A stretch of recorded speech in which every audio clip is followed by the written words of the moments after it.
When I was 14, all I knew was success. I was a freshman rookie on my high school's track team, breaking school records, placing at nationals, and seeing my name in the state newspapers. This, I believed, was doing life right.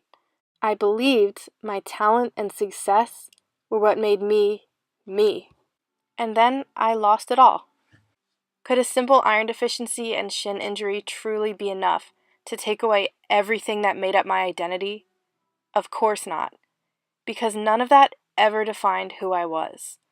The part of me that revolved around success was incomplete, shallow, and unequipped to take on the world. The person who can win is great, but the person who can lose is the truly powerful one. I believe in the power of failure. Track is not the only thing I failed at, but it is the one that most profoundly changed me. After all, I spent my first 2.5 years of high school identifying myself as this talented athlete. Who was I without my success? For a while, I thought, nothing. Then, during my senior year cross-country season, I was elected team captain. At this point, I was not even running varsity. I was embarrassed to be in charge of coaching a team that had watched me fail. How could they ever want advice from me?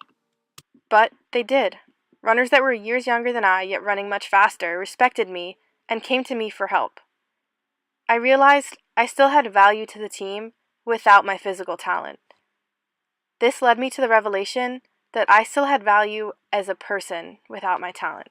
Life had other things in store for me than being the best at track, or being the best at school, or work, or Instagram, or dancing, or telling jokes, or making it through a football game without sitting down. It took losing my success for me to realize that I didn't actually need it. In fact, I could fill the gap it left behind with new passions and self-love. No longer did I think of myself as a machine whose sole purpose was running the fastest. No longer did I deny the idea that life would go on if I didn't win. No longer was I trapped in the fear of loss. Failure brought me humility, an open mind, and freedom from success. That's not to say that I don't still strive for prosperity, but unlike when I was a freshman in high school, I'm no longer facing a loss of self at the occurrence of failure. Rather, as a freshman in college, I'm facing progress. This is because I believe that my own success is not my purpose in life.